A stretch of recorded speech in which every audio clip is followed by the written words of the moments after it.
ప్రముఖ ఎవాంజలిస్టు ప్రవీణ్ పగడాల చనిపోయి దాదాపు నెల రోజులు కావస్తున్నా ఈ మరణంపై సరైన స్పష్టత ఇంకా రాలేదని క్రైస్తవ సంఘాలు మండిపడుతూనే ఉన్నాయి. ఇది drunk and drive accident case అని పోలీసులు తేల్చినప్పటికీ ఎవరూ నమ్మకపోగా రోజుకో అనుమానం రేపుతున్నారు.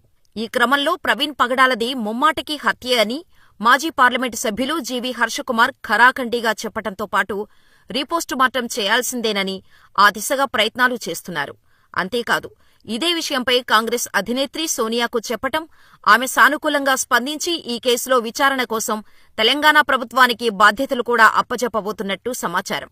అయితే తాజాగా జీవీ హర్షకుమార్ పెట్టిన ఓ పోస్టు వైరల్ అవుతోంది. అందులో ఏముందో యథాతథంగా చూసే ప్రయత్నం చేద్దాం. ప్రవీణ్ పగడాల మరణం ప్రమాదవశాత్తు జరిగిందా, లేక ఎవరైనా హత్య చేశారా? ప్రవీణ్ పగడాల మరణం విషయంలో ఏపీ పోలీసులు 20 రోజులు ఆధునిక టెక్నాలజీ ఉపయోగించి ఎస్ఐ, సిఐ, డీఎస్పీల ఎస్ఐటి నియమించి ప్రత్యేకంగా దర్యాప్తు చేసి ప్రవీణ్ మద్యం తాగి బైక్ నడుపుతూ ప్రమాదవశాత్తు మరణించాడని నిర్ధారించారు. ప్రవీణ్ కేసును పోలీసులు సరిగ్గా దర్యాప్తు చేయలేదనిపిస్తోంది. ఎందుకంటే కొన్ని రోజుల క్రితం మీడియా వారు ప్రవీణ్ అని చూపించిన సీసీటీవీ ఫుటేజీల విషయమై పోలీసులను ప్రశ్నిస్తే మేము ఆ వీడియోలను ఇవ్వలేదని, అందులో కనిపించిన వ్యక్తులు ప్రవీణ్ అని మేము చెప్పలేదని చెప్పిన పోలీసులు మరలా అవే సీసీటీవీ ఫుటేజీలు చూపించి అందులో ఉన్న వ్యక్తి ప్రవీణ్ అని చెప్పటం మరీ విడ్డూరంగా ఉంది. ఈ నేపథ్యంలో పోలీసువారు దర్యాప్తు చేసి చెప్పిన విషయాలలో నాకొచ్చిన సందేహాలు, ప్రశ్నలు, అనుమానాలు, నేను గమనించిన కొన్ని విషయాలు మీ దృష్టికి తీసుకుని వస్తున్నాను. మీరు కూడా ఆలోచించాలని మనవి చేస్తున్నాను. ఈ విషయాలు కొంచెం పెద్దగా రాశాను, ఓపికతో చదవండి, అనేక మందికి పంపండి. ఎక్కడైనా ఒక వ్యక్తి అనుమానాస్పదంగా మరణిస్తే అతడు ఎలా మరణించాడో చుట్టుపక్కల ఉన్న ఆనవాళ్లను బట్టి అతడు ప్రమాదవశాత్తు మరణించాడా లేక ఎవరైనా హత్య చేశారా అనేది నిర్ధారించవచ్చు. అలా చెప్పటానికి మనం ఐపీఎస్ చదవనవసరం లేదు, ఇంగిత జ్ఞానం ఉంటే చాలు. ఎందుకంటే ఈ మధ్య ఐపీఎస్ చదివిన వారు కూడా పచ్చి అబద్ధాలు చెబుతున్నారు. ప్రవీణ్ నిజంగా ప్రమాదవశాత్తు మరణిస్తే అందరూ నమ్ముతారు, ఒప్పుకుంటారు. నేను కూడా మొదట ప్రవీణ్ ప్రమాదవశాత్తు మరణించాడేమో అని అనుకున్నా కానీ అక్కడ అలా జరిగినట్టుగా ఆనవాళ్లు లేనేలేవు. మరి ఎలా నమ్ముతాం, ఎలా చెబుతారు? అందుకే క్రైస్తవులందరూ నమ్మటం లేదు. ప్రవీణ్ ఒకవేళ ప్రమాదవశాత్తుగా మరణిస్తే సాధారణంగా జరిగే విషయాలు ఏమంటే, 1. బైకు దెబ్బతింటుంది. 2. చేతులకి, కాళ్లకు, భుజాలకు గాయాలవుతాయి. కానీ బైకు డ్యామేజ్ కాలేదు. ప్రవీణ్ కాళ్లకు, చేతులకు, భుజాలకు గాయాలు లేవు. 3. ఇక్కడ నాకొచ్చిన మరొక సందేహమేంటంటే, పోలీసులు చెబుతున్నట్టుగా ప్రవీణ్ ప్రమాదవశాత్తు మరణిస్తే అతని బ్యాంకు ఖాతాలు ఎందుకు సీజ్ చేశారు? అతని ల్యాప్టాప్, ఐప్యాడ్ ఎందుకు తీసుకుపోయారు? ప్రవీణ్ పగడాలది ప్రమాదవశాత్తు మరణం కాదు, హత్య అని నిర్ధారించటానికి అక్కడ ఉన్న ఆనవాళ్లు. 1. ప్రవీణ్ వేసుకున్న టీషర్టు మీద కాలితో బలంగా తన్నినట్టుగా, తొక్కినట్టుగా అడుగు ఉంది. ప్రమాదవశాత్తుగా మరణిస్తే అదెలా ఉంటుంది? అది ప్రవీణ్ను ఎవరో బలంగా గట్టిగా తన్నారు, తొక్కారు అని తెలియచేస్తోంది. 2. ప్రవీణ్ తలకు హెల్మెట్ ఉన్నప్పటికీ తలపైన 18 బలమైన గాయాలు ఉన్నాయి. తలపైన హెల్మెట్ ఉండగా తలపైన గాయాలు ఎలా ఉన్నాయి? అంటే ఎవరో ప్రవీణ్ తలపైన కొట్టి హెల్మెట్ పెట్టినట్టుగా కనిపిస్తోంది. Praveen Pagadala postmortem రిపోర్టులో Rajahmundry government hospital వారు చెప్పిన మరొక విషయం ఏమంటే, తలకు 18 గాయాలున్నట్టు చెప్పింది. కాని అవి యాక్సిడెంట్ ద్వారానే కలిగాయని చెప్పలేదు. యాక్సిడెంట్ ద్వారా కూడా అలా జరిగే అవకాశం ఉంది అని మాత్రమే చెప్పింది.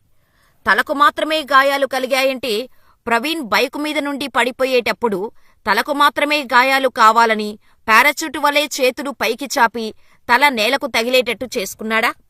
3. ప్రవీణ్ బాడీ దగ్గర్లో రక్తంతో తడిచిన కట్టెలు ఉన్నాయి. అంటే ఎవరో ప్రవీణ్ను రక్తం వచ్చేట్టుగా కొట్టారని అర్థమవుతోంది. 4. ప్రవీణ్ చేతి పక్కన మాస్క్, దానిపైన కళ్లద్దాలు ఎవరో పెట్టినట్టుగా ఉన్నాయి. ప్రమాదవశాత్తు మరణిస్తే అవి అలా ఉండటం ఎలా సాధ్యం? 5. ప్రవీణ్ పెదాల మీద గొడ్డలితో లేక కత్తితో నరికినట్టు, కోసినట్టు గాయాలున్నాయి. మెడమీద నరికినా, కోసిన గాయాలు ఉన్నాయి. ప్రమాదవశాత్తుగా మరణిస్తే అవి అలా ఉండటం ఎలా సాధ్యం? ప్రవీణ్ బాడీ మీద బైకు ఉంది. ప్రపంచంలో ఎన్నో బైకు ప్రమాదాలు జరిగాయి. ఈ విధంగా ఎక్కడైనా జరిగిందా? అసలు అలా జరగటం సాధ్యమేనా? దాదాపు 70 కిలోమీటర్ల వేగంతో వెళ్తున్న బైకుకు ప్రమాదం జరిగితే మనిషి ఎగిరి ముందుకు పడిపోతాడు తప్ప దాదాపు 200 కిలోలు బరువున్న బైక్ క్రికెట్ బాలు వలె పైకి ఎగిరి మనిషి మీద పడిపోదు. పోలీసులు వీటిని పరిగణలోకి తీసుకోకుండా, పట్టించుకోకుండా, డాగ్ స్క్వాడ్ను వాడకుండా ప్రవీణ్ మద్యం సేవించి బైకు నడుపుతూ ప్రమాదవశాత్తు మరణించాడని చెబితే నమ్మడానికి ప్రజలు చెవుల్లో క్యాలీఫ్లవర్ పెట్టుకోలేదు. ప్రవీణ్ తాగి బైకు నడిపారా? 1. సాధారణంగా ఎవరైనా బైకు మీద 480 కిలోమీటర్లు ప్రయాణించాలనుకుంటే మద్యం తాగి నడుపుతారా? ప్రవీణ్ ఒక్కసారి కాదు 3 సార్లు మద్యం తాగి బైకు నడిపాడట. 2. సీసీటీవీ ఫుటేజీలో కనిపించే మద్యం కొనుగోలు చేస్తున్న డూప్లికేట్ ప్రవీణ్లను చూసి ప్రవీణ్ అని పోలీసులు నిర్ధారిస్తున్నారు. మూతికి మాస్కు, హెల్మెట్ పెట్టుకున్న వ్యక్తి ప్రవీణ్ అని ఎలా చెప్పగలరు? అందుకు ఐజీ అశోక్ కుమార్ గారు మద్యం దుకాణం దగ్గర చెల్లింపులు ప్రవీణ్ ఖాతా నుంచి జరిగాయని చెబుతున్నారు. దానికి నేనేమంటానంటే వేరేవారు ప్రవీణ్ ఫోను ఉపయోగించి కూడా పేమెంట్ చేయొచ్చు. పేమెంట్ ఎవరెకౌంట్ నుంచి వెళ్ళిందో కాదు, దానిని ఎవరు చేశారు అనేది చూడాలి. ప్రవీణ్ ఖాతా నుంచి చెల్లింపు జరిగింది కాబట్టి మద్యం కొనుగోలు చేసింది ప్రవీణ్ అని నిర్ధారించటం కరెక్టు కాదు. అక్కడకు వెళ్లి కొనుగోలు చేసింది ఎవరు అనేది చూడాలి. ఈ సందర్భంలో పాతకాలం సామెత ఒకటి నాకు గుర్తుకొస్తోంది. అదేంటంటే ఎర్రచీర కట్టుకున్న ప్రతి ఒక్కరూ నా భార్య అని అన్నాడట వెనకొకడు. అలా ఉంది ఐజీ అశోక్ కుమార్ గారు చెప్పే విషయాలు. 3. Praveen Pagadala postmortem report Rajahmundry government hospital వారు ఏమనిచ్చారంటే ప్రవీణ్ శరీరంలో ఉన్న ఏ పొరల్లో కూడా ఆల్కహాల్ లేదని చెప్పింది. కాని ఉందని ఇస్తున్నాము అన్నట్టుగా ఇచ్చారు. ఫోరెన్సిక్ రిపోర్టులో ఆల్కహాల్ తాగినట్టు ఉందని చెప్పిన ఐజీ అశోక్ కుమార్ గారు రిపోర్టు చూపించటం లేదు. ఇంకొక విషయమేంటంటే ప్రవీణ్ వేసుకున్న టీషర్టు మీద కాలితో తొక్కినట్టుగా, తన్నినట్టుగా అడుగు ఉంది. కాని ఆ విషయంలో అది ఎవరిదో, ఎందుకు ఉందో ఫోరెన్సిక్ రిపోర్టు ఏమని వచ్చిందో చెప్పటం లేదు. 4. మరి సీసీటీవీ ఫుటేజ్ హైదరాబాద్ నుండి రాజమండ్రి వరకు మార్గం మధ్యలో వైన్ షాపుల దగ్గర మద్యం కొనుగోలు చేస్తూ కనిపించిన వ్యక్తులు రోడ్డు మీద కూర్చొని అప్పుడప్పుడు పడిపోతూ టోల్గేట్ క్రాస్ అవుతూ ప్రవీణ్లా కనిపించిన వ్యక్తులెవరు? వారు ప్రవీణ్ తాగాడని చూపించటానికి ఏర్పాటు చేయబడిన నకిలీ ప్రవీణ్లు కావచ్చు. ప్రవీణ్తో నాకు 25 సంవత్సరాల సాన్నిహిత్యం ఉంది. వారు ప్రవీణ్ కానే కాదు. ఎందుకంటే వారిలో ఎల్బీ నగర్ దగ్గర మద్యం కొన్నవాడికి గడ్డం ఉంది, ప్రవీణ్కు గడ్డం ఉండదు. బైక్ ఆపి రోడ్డు మీద కూడా కూర్చున్నవాడు బ్లూ జీన్స్ పాయింట్ వేసుకున్నాడు. కాని ప్రవీణ్ బ్లాక్ జీన్స్ పాయింట్ వేసుకున్నాడు. వారిలో రోడ్డు మీద పడిపోయినవాడు తెల్ల బనియన్ వేసుకున్నాడు. ప్రవీణ్ రెడ్డుతో ఉన్న బ్లాక్ బనియన్ వేసుకున్నాడు.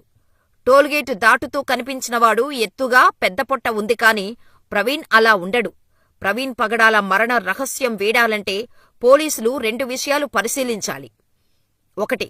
హైదరాబాద్ నాగోల్ ఎల్బీ నగర్ దగ్గర ఒక మద్యం షాపు వద్ద ప్రవీణ్ లాంటి వ్యక్తి లోపలికి వెళ్తుండగా అప్పటి వరకు క్యాష్ కౌంటర్ యజమాని దగ్గర కూర్చున్న ఒక వ్యక్తి అతన్ని చూసి బయటకు రావటం, అతన్ని ఫోటో తీయటం జరిగింది.